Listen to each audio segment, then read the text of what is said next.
Hindi ko masasabing isa akong napaka-aktibong tao, pero nasisiyahan akong mag-workout at tumakbo paminsan-minsan, alam mo na, para manatili sa medyo magandang kondisyon. Ang kaibigan kong si Jay, at ako ay karaniwang nag-eehersisyo at tumatakbo nang magkasama dahil palaging nasa forma si Jay at parang tinetrain niya ako kung tutuusin. Madalas kaming tumakbo ni Jay ng gabi sa aking neighborhood dahil karamihan dito ay maliwanag at nakatira ako sa maayos na lugar. Gayunpaman, huminto na kaming tumakbo sa aming neighborhood 2 buwan na ang nakalipas matapos mangyari ito. Walang problema ang figura, pero habang papalapit na kami sa pangunahing kalsada, nakarinig kami ng kaluskos mga 20 talampakan sa likod namin sa mga puno. Lumingon kami at nakita ang isang figura na nakatayo sa gitna ng maalikabok na kalsada. Ang figura ay nakatalikod sa amin at nakasuot ng itim na hoodie. May suot ding sobrang punit at maruming khaki pants at itim na sapatos. Sa sandaling iyon, mas natakot ako kaysa dati sa buong buhay ko. Pakiramdam ko ay lalabas na ang puso ko sa dibdib ko sa sobrang lakas ng tibok. Tumingin si Jay sa akin, tapos bumalik ang tingin niya sa figura at nagsabing, "Anong ginagawa mo?" Pero natigil sa kalagitnaan ng pangungusap nang marinig naming pareho ang taong yon, na nagsimulang tumawa. Isang nakakatakot na halakhak iyon, nakakakilabot at nakakairita. Tapos habang nakatigil kami sa kinatatayuan, lumingon ang tao sa amin habang tumatawa pa rin bago biglang tumigil. Ngayon ay nakatitig na lang siya sa amin ng masama, isang titig na hindi ko pa rin malimutan hanggang ngayon. Ang malalaking mata niya at maputlang mukha ay nakatatak sa alaala ko. Nagkatinginan kami ni Jay ng isang beses pa bago tumakbo ng mas mabilis kaysa dati sa buong buhay namin. Sprint ng buong doer, milya pabalik sa bahay ko. Habang tumatakbo kami, muli naming narinig ang nakakatakot na halakhak na iyon sa likuran namin na lalo lang nagpabilis sa amin. Pagdating namin sa bahay ko, nagsuka ako at agad pumasok sa likod na pinto, isinara lahat ng pasukan, at isinara ang mga pinto ng garahe. Umupo kami doon habang hinihingal pa rin, sinusubukang intindihin ang nangyari at nangakong hindi na muling tatakbo sa neighborhood ko sa gabi isang night runner. Laging manatili sa mga maliwanag na lugar at magdala ng kaibigan para sa kaligtasan. Bilang isang junior sa high school, tumakbo ako sa cross country at track at gustong-gusto kong tumakbo mag-isa. Hindi ako ang pinakamabilis sa aming team pero may tiyaga ako at kayang mawala sa sarili habang sinasabay ang ritmo ng mga paa kong humahampas sa lupa. Isang babae sa tahimik na rural na neighborhood malapit sa isang forest preserve ang kumuha sa akin para patakbuhin ang kanyang sobrang likot na tuta na si Izzy. Bibigyan niya ako ng $10 kada takbo. Parang madali lang na trabaho. Kailangan ni Izzy ng ehersisyo at ako na may dagdag kita habang nagtitraining. Ang lugar ay may mga kalat-kalat na bahay, abandonadong mga sakahan, isang sementeryo, at mga labi ng isang dating kulto. Palagi akong pinapayuhan ng mga magulang ko na huwag tumakbo ng mag-isa sa mga liblib na lugar, pero inisip kong sapat na ang bilis ko para takasan ang anumang delikado. Nagbago iyon isang gabi. Malapit na sa takip silim nang ilabas ko si Izzy para sa mas mahabang takbo. Ang lumulubog na araw ay nagbigay ng malalim na kahel na liwanag sa tuktok ng mga puno, pero ang mga anino ay humahaba sa kalsada na parang mas madilim kaysa dapat. Tanging ang mga tunog ng paghinga ko, hingal ni Izzy, at ang ritmo ng mga sapatos kong humahampas sa semento ang maririnig. Paminsan-minsan may ibong lilipad sa mga puno o asong tatahol sa malayo, pero bukod doon, nakakanerbiyos ang katahimikan. Habang tumatakbo kami ng palayo, lalong naging tahimik ang paligid na parang unti-unting nawawala ang tunog sa mundo. Mga 2 milya na ang layo namin nang marating namin ang isang bahagi ng kalsada na may makakapal na kagubatan sa magkabilang panig. Doon biglang tumigil si Izzy, nakataas ang tainga at nakatitig sa gubat, walang galaw. Isang mahinang iyak ang lumabas sa lalamunan niya. Sinundan ko ang tingin niya. Sa una ay wala akong nakita kundi ang makapal na mga puno, ang mga sangay bahagyang gumagalaw sa hangin. Pero pagkatapos, sa pagitan ng 2 puno, isang mukha ng lalaki ang sumilip mula sa likod ng isang puno. Mababang tao, siguro nasa 30s, may suot na sombrerong mababa ang pagkakasuot sa mukha, makapal na jacket kahit banayad lang ang panahon, at may guwantes. Nakapako ang tingin niya sa akin, hindi kumukurap. Nakakakilabot ang hindi niya paggalaw, pero sinabi ko sa sarili ko na baka hiker lang o mangangaso. Pero may kakaiba sa tindig niya. Nakalahati sa anino. Tahimik na nanonood. Tumindig ang balahibo ko. Hindi siya parang normal na tao sa paligid. Parang may mali. Parang hindi siya dapat naroon. Binigyan ko siya ng magalang na tango, pilit na nagpapakita ng katahimikan, at nagsimulang tumakbo ulit. Medyo bumilis ang tibok ng puso ko. Hindi dahil sa takbo. Ilang hakbang pa lang biglang tumigil ulit si Izzy. Matigas ang katawan, nakasiksik ang buntot. Nanlamig ang sikmura ko nang lumingon ako. Mas malapit na ang lalaki. Wala na siya sa likod ng puno. Nasa gilid na siya ng kalsada. Ilang talampakan na lang mula sa amin. Nakatitig pa rin, ngayon ay nakatagilid ng bahagya ang ulo niya, parang pinag-aaralan ako. Dahan-dahan kong na-realize. Gusto niyang makita ko na lumapit siya. Gusto niyang mapansin ko. May malamig na bagay na gumapang sa gulugod ko. Ang katawan, ko'y kusang naghahanda ng tumakbo, pero pinilit kong manatiling kalmado. Baka weirdo lang siya. Baka kapag hindi ko siya pinansin, magsasawa siya. Nagpatuloy ako sa pagtakbo, pilit na nagpapakalma, tumitingin sa likod kada ilang hakbang. Sa una, inakala kong wala na siya. Mukhang tahimik ulit ang gubat. Pero nang humarap ako ulit, may nakita akong gumalaw sa gilid ng paningin ko. Lumingon ako pabalik. Tumakbo siya papunta sa akin. May hawak siyang butcher cleaver. Napigil ang isang sigaw sa lalamunan ko habang sumabog ang matinding takot sa katawan ko. Hindi na ako nag-isip, tumakbo ako. Ang adrenaline ay dumaloy sa katawan ko na parang kuryente. Pinilit ko ang sarili ko ng husto. Lampas pa sa kahit anong lahi na nasalihan ko. Ang hininga ko'y paos na paos. Si Izzy hirap makasabay. Hinihila ang tali habang tumatakbo kami ng mabilis sa kalsada. Hindi ko pa naranasang matakot ng ganito. Isang takot na nakaukit sa buto. Isang takot na nagsasabing mamamatay ka kapag bumagal ka. Lumingon ako ng isang beses. Hinahabol pa rin niya ako. Baluktot ang mukha niya sa galit, nakabuka ng bahagya ang bibig na parang umuungol. Kumukutitap ang talim ng itak sa huling liwanag ng araw. Hindi lang siya tumatakbo siyang parang baliw. Ang mga braso'y umiikot ng hindi natural. Ang mga binti parang sobrang bilis, na parang isang bagay na hindi sanay tumakbo. Doon, ko na-realize hindi siya humihinga. Naririnig ko ang sarili kong hingal, si Izzy na hingal rin, pati ang kaluskos ng mga puno sa malayo. Pero hindi siya. Ang mga yapak niya ay dumadagundong sa likod ko kasabay ng bilis ko, pero walang kahit konting tunog ng hininga. Tanging ang kakilakilabot na katahimikan sa ilalim ng tunog ng sapatos niya. Naabot ko ang isang neighborhood at tumakbo sa pagitan ng mga bahay.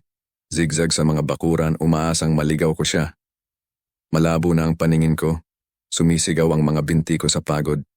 Pero hindi ako pwedeng tumigil.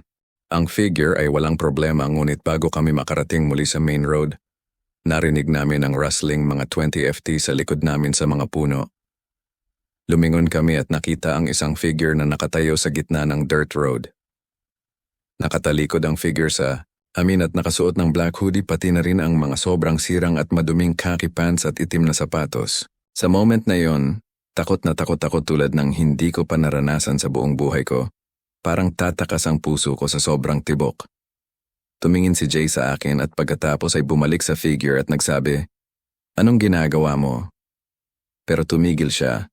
Sa kalagitnaan ng pangungusap nang marinig namin pareho ang taong nagsimulang tumawa.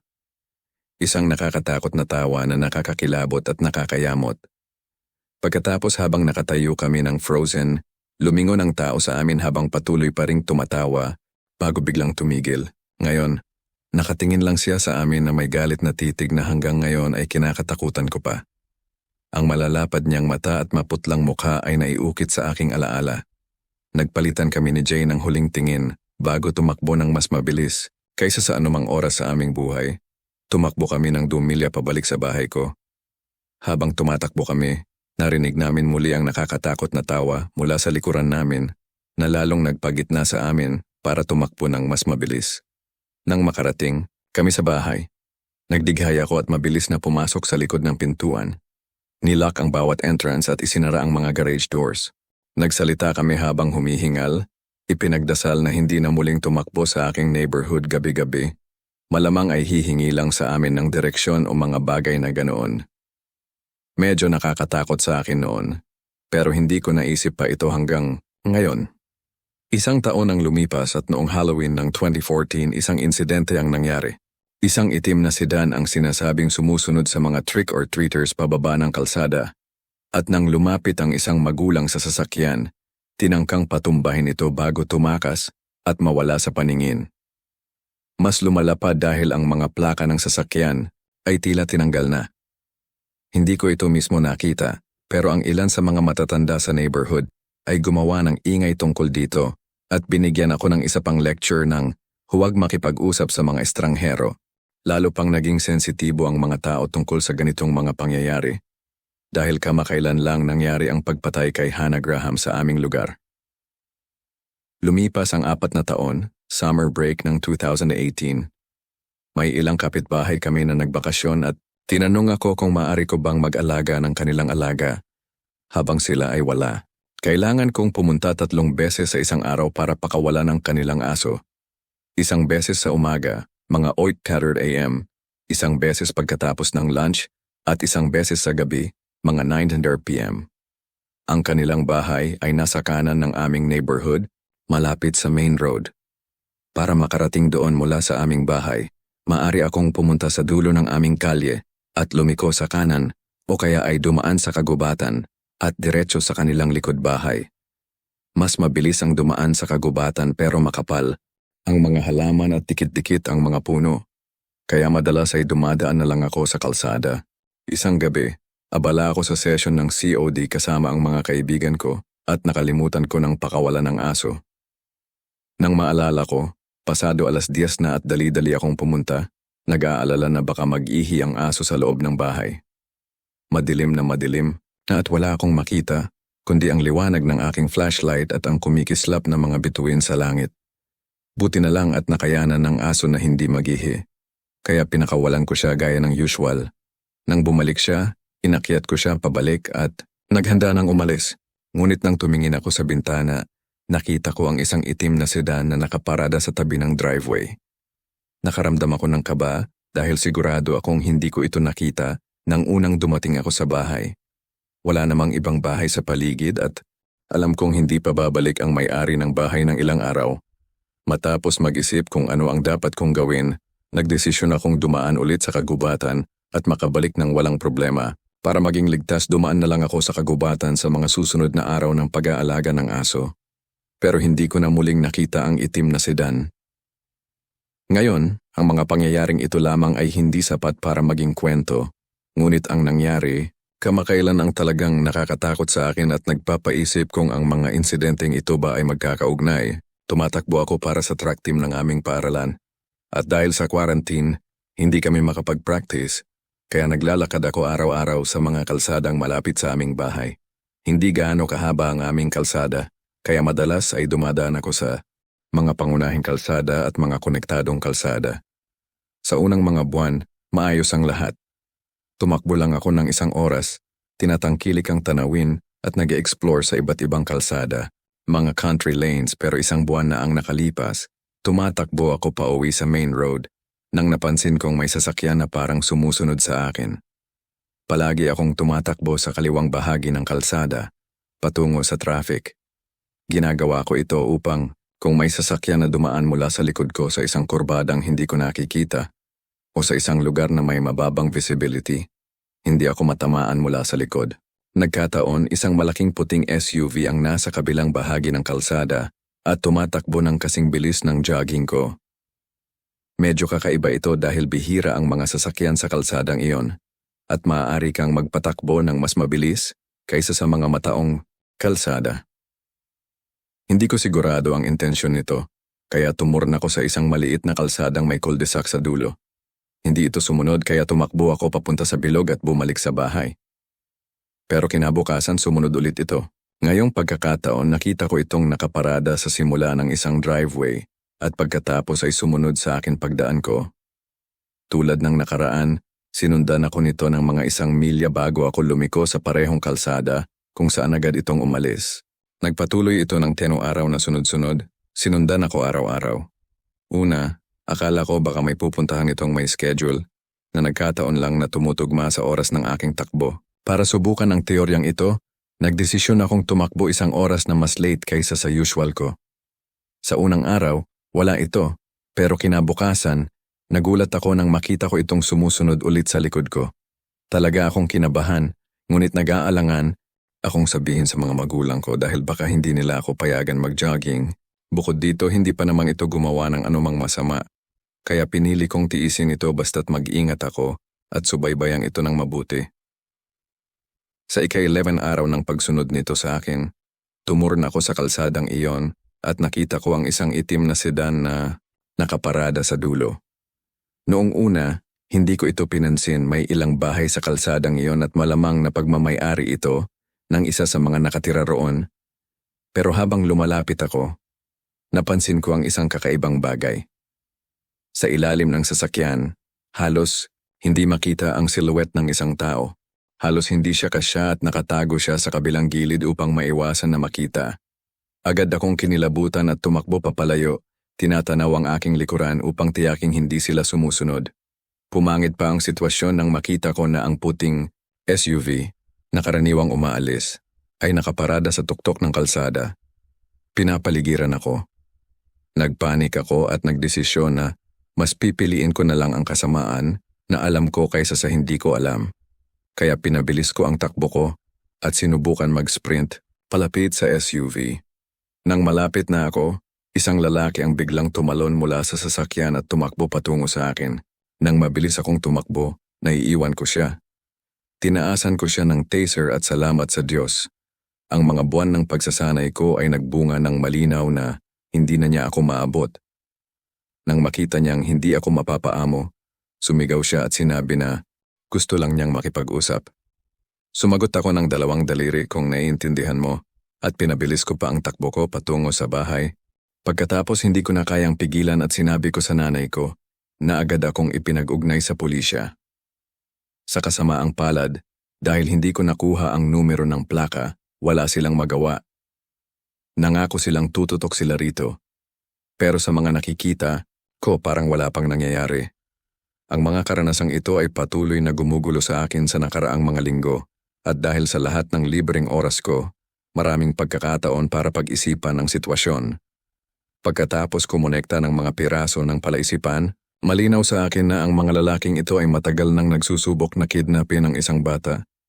Mula sa aming kalsada, maraming bata sa aming barangay, kaya't siguro madalas silang dumadaan dito.